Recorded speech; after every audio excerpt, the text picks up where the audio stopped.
How's it going, everyone? I hope you are doing well. My name is Jay, and welcome to the very first ever episode of my Dexter Revisited series right here on the Ocular Pod Down. I hope you are looking forward to this series because we have got 96 episodes to get through, my friends, and I believe that we are going to make it all the way through. We're going to do 2 episodes a week.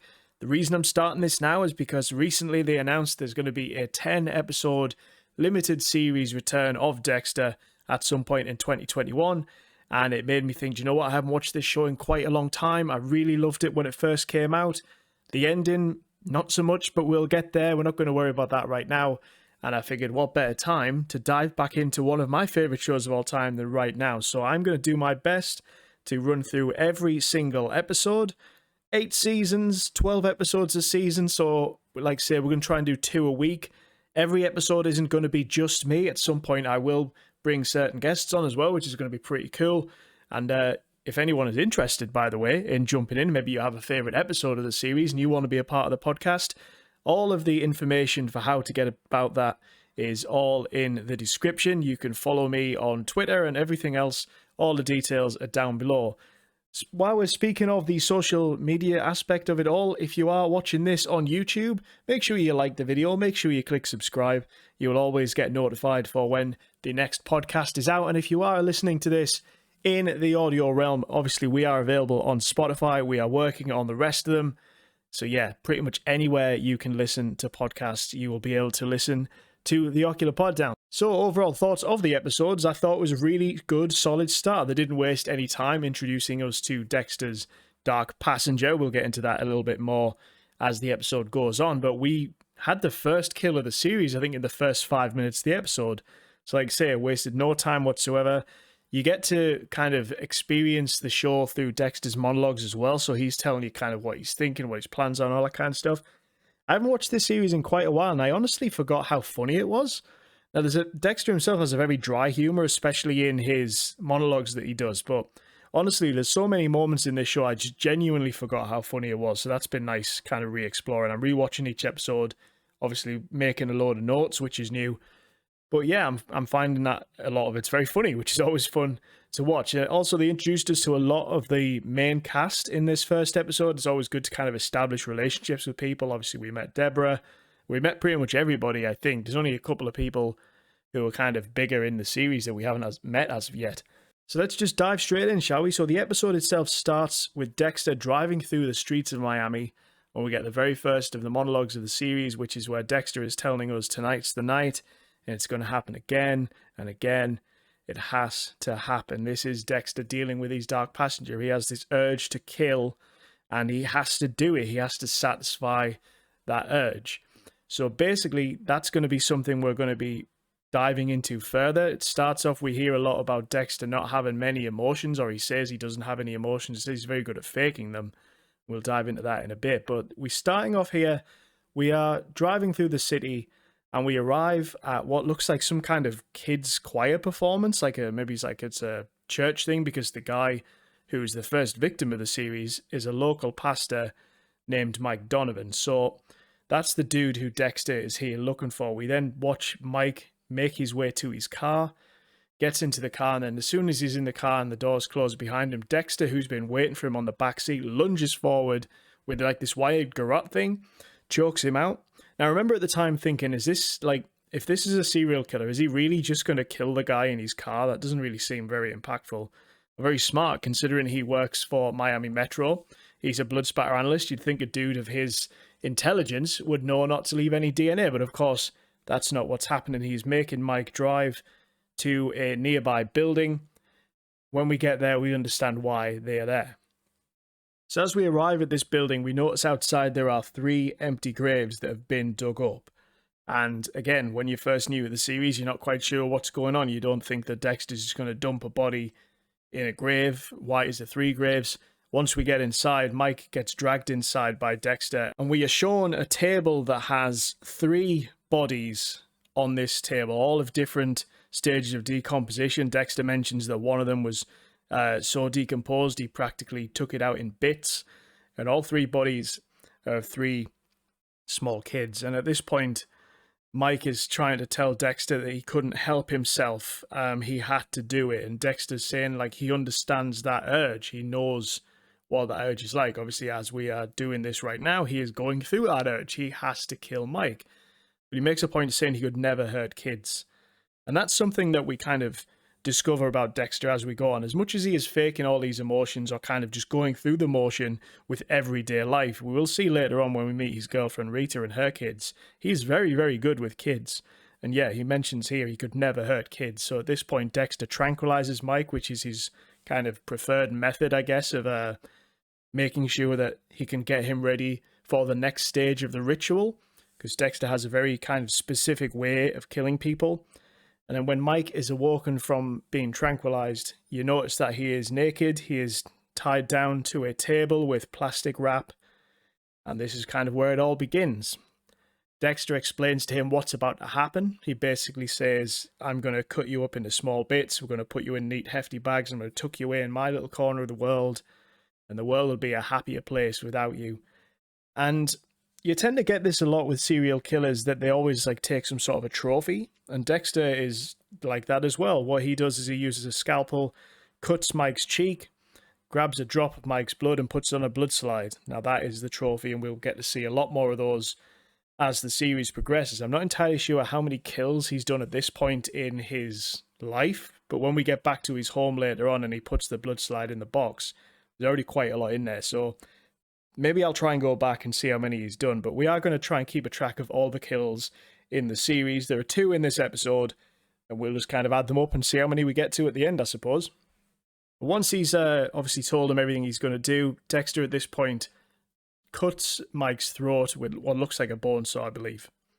So that's the end of Mike. First kill of the series done. Like I say, all this was in the first 5 minutes of the episode, so there's a lot that's gone on already. We're thrown straight into the deep end with Dexter. And I, for one, I remember at the time watching it, was like, oh, okay, I'm very interested. Straight away, you had me hooked. I'm curious to know where this is going to go. Now, off the back of that, as I say, I'm not going to do every single scene, but I feel like the first episode in particular is important to kind of establish those relationships and kind of dive further into stuff. So we are going to be a little bit more detailed on this one. The next scene we see is we are on Dexter's boat. And this is where we get his first kind of direct to us listening kind of monologue. The first one he was saying about tonight's the night and stuff, it was kind of him just, I guess, just expressing his thoughts. This one he's basically saying, hi, I'm Dexter Morgan. And he tells us during the course of this flashback that he doesn't know what made him the way that he is, but whatever it was left a hollow place inside of him. And as I mentioned earlier, he feels like he fakes all of human interactions, and he fakes them very well. And this is true. You see it all the way through the series. He's very cordial with people. He knows how to charm people. We'll see that later in the episode with certain characters and stuff. So we learn that Dexter was adopted. He was about 3 years old when he was adopted. Harry Morgan, his stepfather, was also a cop. His sister Deborah is a cop. He works for the cops. They're a very police-orientated family. And he gets taken in by Harry and his wife and raised. And we get a flashback of Dexter as a child. He's sat with Harry. Well, I think they're on a boat, actually. And Harry's telling him that he found the grave of a dog and he knows that it was Dexter that killed him. And Dexter at this point is kind of trying to defend himself, saying that dog was always yapping and disturbing Mum. I think the mum at this point, I believe, was going through cancer. So Dexter was just trying to make things easier for the mum, didn't want to have to deal with all the noise of the dog. But obviously, Harry at this point also notices, Dexter isn't like other kids. I'm sure he'd noticed this before, but this is the first visual we get of it, where his instinct isn't immediately to kind of scold him. He wants to understand him better. And that'll progress more in this episode. I think we get 3 or 4 flashback scenes rather, in this particular episode, but we'll dive into those a little bit further. But yeah, back at Dexter's apartment, this is where I was telling you he put the blood slide with the rest of the blood slides that he already has a collection of. He hides them in his air conditioning unit. He takes it off. He's talking about how blood kind of sets his teeth on edge, but also makes him like calms things, like helps him focus and stuff. You get to find out a whole lot about who this guy is straight away in this very first episode. So you can tell, like say, he's been killing for a while and clearly he's very good at it. He's not been caught, so he knows what he's doing. We're then introduced to Deborah, who, like I say, is Dexter's adopted sister. We get a voicemail message from her. She's a cop. She's currently working undercover in Vice, but she wants to move over to Homicide. She basically rings him to say that there's been a body found that he's needed at a crime scene. Like I say, he's a blood spatter analyst, so even though he's a serial killer at night, he's working for the police and trying to catch bad guys during the day. We'll find out later, but the main reason the people he kills, and Harry kind of goes through it later with him, so we can get into more detail, but he only kills people who've either escaped justice. So this message, like I say, she's asking Dexter to come down to this crime scene. And when he arrives there, he goes and chats to her, and turns out that this is a hooker that's been killed, and she's the third girl in 5 months that's been killed in this way. The body gets all chopped up into little pieces. So now we have a serial killer on our hands. Deborah is asking for Dexter's help because she says he has these hunches. So she wants him to go and have a look at the crime scene, see if there's anything that's kind of setting off any alarm bells in his head that can help her out. Because like I say, she really wants to get out of ICE, get into homicide. Maria LaGuerta, who's the lieutenant in charge, she's not a big fan of Deborah, but she does have a bit of a thing for Dexter, so that's something to explore later in this episode, but I think it kind of gets dropped pretty quickly. I'm kind of glad of that, to be honest. The difference between Maria in the books, well, first of all, I don't think she's called Maria, but something very big happens to her in the books in the very first one, and they didn't do that in the show, and I'm kind of glad. She gets a bit of a bad rap sometimes, I think, because in the books, and even at the start of this, she's portrayed as not very bright. She's essentially politicked her way to where she is. But I think she gets a bit of a bad rap, and you'll kind of get to know more of her as it goes on. But yeah, this first episode, I wasn't the biggest fan of her because, like I say, she was very flirty with Dexter. It just felt all kind of weird. I think they dropped that pretty quick, which I was pretty happy about. So before Dexter goes to check out the body, he does mention to Deb that if you want to get on this case, even though Maria won't let you on the case, you should go and speak to Captain Matthews. Now, he was an old friend of their dad's. I think he was their partner. So go and have a word with him, see if he can get you on the case. So Dexter decides at this point, I'll go and take a look at the body, see if there's anything that's jumping out to me. And this is where we first meet Vince Masuka. Now, he is a lab partner of Dexter. I'm going to try my hardest in this series to not say Dexter's lab partner or any form of Dexter's lab at all, because I'll just end up randomly talking about that TV show instead, and I'm trying to stay on track, all right? So we're not going to try and do that. But this is where we first meet him, and we also first meet Angel Batista, who, interestingly, in the books, is also a lab partner, but in the show, he is a detective. And Masuka's basically saying to Dexter, why are you here? And he's like, well, I'm the blood guy. And he was like, yeah, but there's no blood in this body, not a drop of blood at all. Now, through his monologues, and we get a lot of this, if I ever say Dexter tells us, that's just through his monologue. He's telling us that he's fascinated by this. And why didn't he think of that? You know, why didn't he think to drain the blood? It's a lot less messy. And he's starting to think maybe this killer's even better than I am. So because there's no need for him to be there, there's no blood, he decides to leave. So now we're back at the police station, and this is where we get to see one of Dexter's many pretenses, the way he blends into society as just a regular guy. You see this a lot. If you go through any sort of serial killer studies, you'll see a lot of them have like a wife and kids, and you just have a generally kind of normal life and wouldn't kind of stand out, and that's kind of the point, I suppose. And the way Dexter does it is one of the things he does anyway, is he brings donuts to the other cops and like makes small talk with them and stuff like that. Now, for me, obviously donuts and cops is a little cliche, but this was like, 2006? I think I can let it slide. Plus, it kind of works. Like, say, he's got that charm about him. And in particular, we get to see an example of that charm when he goes to visit an old friend, Camilla. Now, she, in the books, is younger than him and very flirty and has a bit of a crush on him. In this, she's an older lady. She's friends with his father, or was friends with his father, and she's a file clerk at the station. So he goes in to get files from her. Now, I assume this is how he kind of scouts his victims. They're not really very clear of it in the first episode, but I think that's what he does. He goes through closed cases or something like that and sees if there's anyone who escaped justice because of something really dumb, or, you know, there's a way that he can essentially fulfill his need by taking out someone who deserves it. So, yeah, he kind of goes and chats to her. She's always asking him, like, one of these days you're going to tell me why you're doing this, and we'll get back to that a little while down the road. But, yeah, that's all we see of Camilla in this particular episode. So we also find out that Deborah has been put on the case after she spoke to Captain Matthews, so she's very happy about that.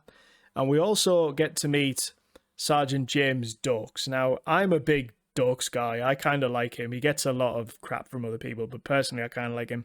And he despises Dexter. He can't stand him. He gives Dexter this case that he needs you to work on. He says, this is what happened. This is the killer we're looking for. I don't care what your blood work says. This is what it is. Go and do it. Get your little crayon. Write it all down, you little weirdo. Get to the site. He hates him.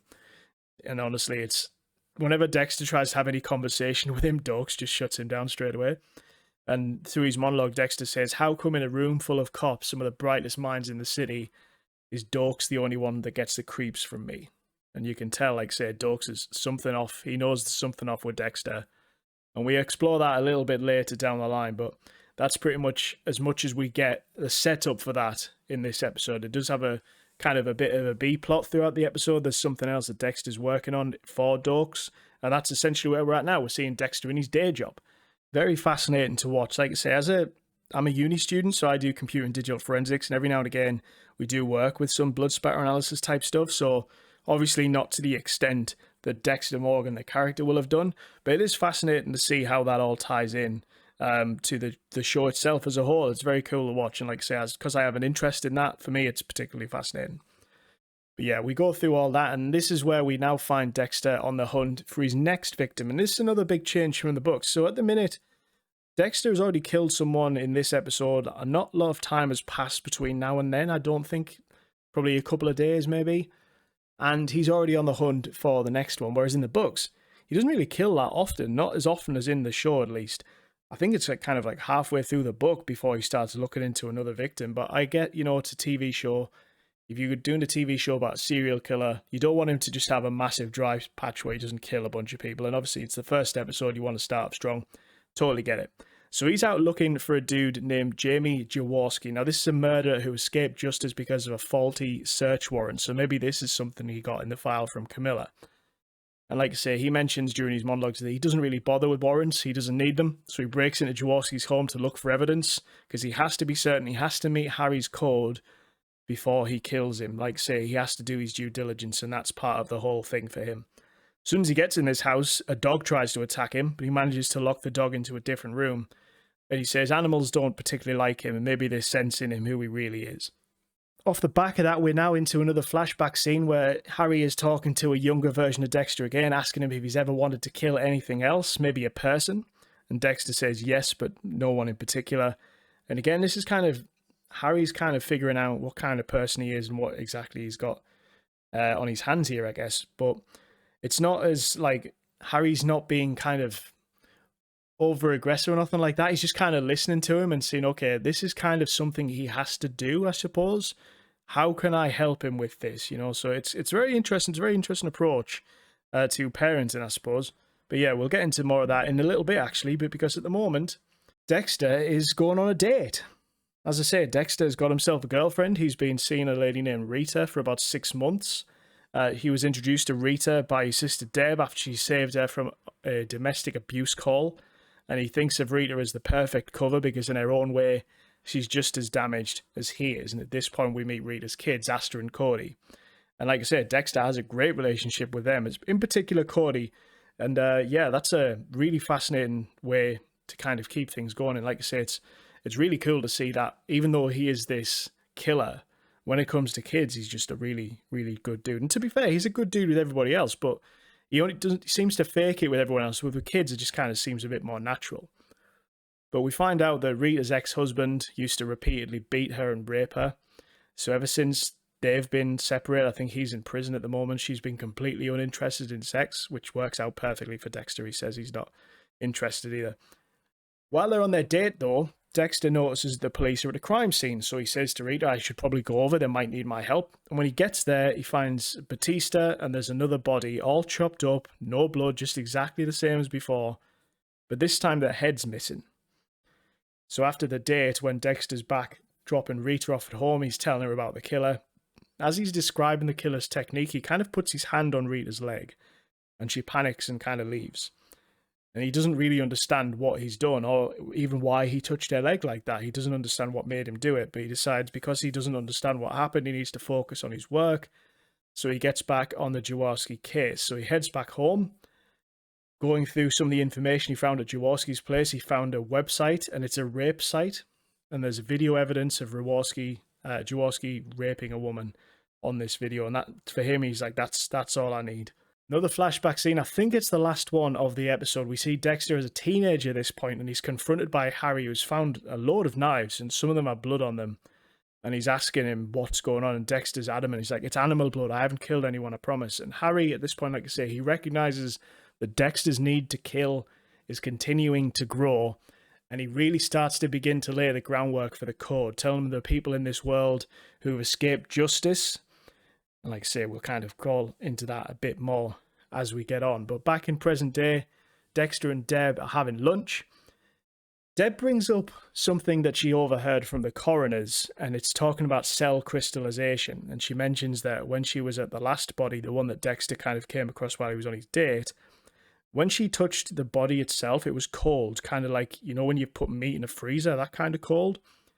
And Dexter, again, at this point, is thinking, that's genius. Like, why didn't I ever think of this? He freezes the bodies, and you can drain the blood. And like I say, at this point, he's really starting to be very impressed by this killer. And like I say, questioning why he's never came up with these methods himself.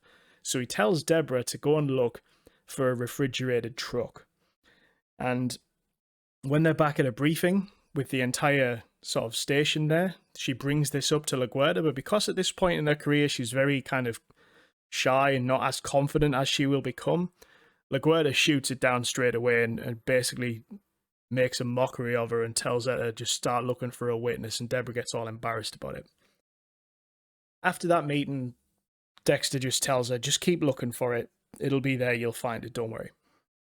Dexter himself is in LaGuerta's office, and this is where he's having a conversation with LaGuerta and Dokes about the case that Dokes put him on earlier on. And Dokes is the one, you need to find this particular guy, this is what we're looking for. But the blood work that Dexter's done contradicts Dokes' theory. And he says that based on the blood they found, he should be looking for an ex-boyfriend. Dokes isn't happy about this at all, tells Dexter that he's watching him. But when it goes and looks into it, it all checks out. We'll find out exactly how that transpired in a bit. But at the minute, we're back on the hunt for Jaworski. Now, it turns out he's been visiting this old building for a couple of weeks, or at least a building that's a development site. I think that's what it is. I think it's a development site. And he's been stealing the copper plumbing to sell it.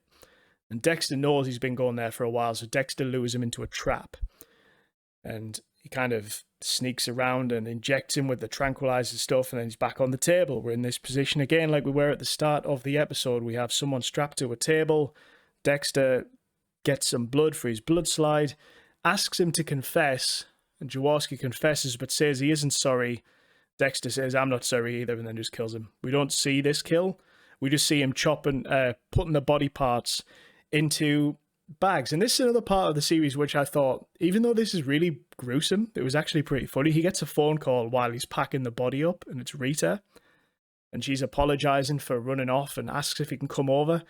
She says to him, what are you doing right now? And he's like, oh, just finishing a project. And, you know, just so nonchalant that he's just killed a dude and he's chopping up the body and putting it into bags. He's like, oh, I'm just finishing a project.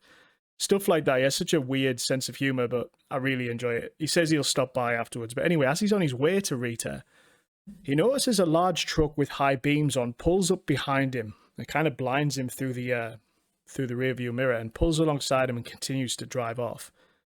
Dexter can't believe his luck. He's thinking, there's a large refrigerated truck driving right by me. It's late at night. It looks out of place. I'm going to follow it. So he follows it. The truck goes down a bridge, eventually turns around, starts driving back towards Dexter. Full beams on, so Dexter can't really see anything. And then all of a sudden, a severed head bounces off the windscreen of Dexter's car. So obviously Dexter calls it in. The crew and everyone are there. LaGuerta shows up, says, so you just so happen to be following this truck? And he was like, well, it's stuck out, you know, it made sense to follow it at night. And he's telling her, look, my sister, you should give her a chance. Like, she knows what she's talking about. He's really going to bat for her at this point. LaGuerta's very flirty again. But then she does say that the ex-boyfriend in the Dokes case was the person who was the killer. So Dexter's blood work proved that his point was wrong and Dokes was right and Dokes was wrong. Dokes isn't very happy about this, but whatever is he? So yeah, it turns out Dexter was good on that one. So he gets checked over by the medics. Everything's fine. He needs to go and see Rita. So as he goes to see Rita, he explains, sorry, I'm late. There was another killing again. And Rita asks him to come in and they start kissing. Now, as I mentioned, Dexter's not interested in a physical relationship with her, and he figured the whole reason they were together and the reason they worked is because neither was she. But that starts progressing. They start kissing a little bit. Then eventually the phone rings. Turns out Rita's son, who the kids have been staying with the neighbour, has been sick. So Rita has to go and check on them. Now, back at Dexter's home, Dexter is telling us, you know what, like, he's thinking of the kissing with Rita and he liked it. And he said it was really nice, but I'm going to have to keep a check on things. If this gets to a certain level, I might have to end it all off. And then we end the episode on what is a really cool cliffhanger. It's something that I remember at the time being very fascinated about. Dexter walks into his apartment. Attached to the door of his fridge, there's a severed head of a Barbie doll. Just attached to the door. Opens the fridge. The rest of the Barbie doll's body is chopped up into little bits with ribbons on it inside of his fridge. Now Dexter's thinking, you know what, maybe I should be a bit upset that the killer, who at this point has become known as the ice truck killer, has broke into my home. But Dexter considers it to be an invitation from the killer asking him if he wants to play. And Dexter wants to play. And that is the end of first episode. I honestly loved it. Looking back on it now, it was such a cool way to start the series. We got 2 kills. We got to meet a bunch of the main cast. We got a really cool cliffhanger for the end of the episode. It made me want to watch episode 2 straight away. Makes me want to upload episode 2 straight away, but you're going to have to wait a couple of days for that one, my friends. I hope you've enjoyed this episode. Please feel free to leave any comments and stuff below, if ways I can improve it, if there's anything you want to see, anything you want me to change. Obviously, this is my first time doing a podcast, so there's going to be a lot of teething problems, I guess, but let's try and iron them out as fast as we can. All of my other social media and stuff will be in the description below. If you're a fan of gaming, I have a YouTube channel where I do gaming. I also stream 3 nights a week, Wednesdays, Fridays and Sundays, 7 PM BST. We always play horror games, always a lot of fun, very welcoming community. Feel free to swing by anytime you like. But until then, I hope you've enjoyed this first episode of the Dexter Revisited series. I look forward to seeing you in episode 2. Take care.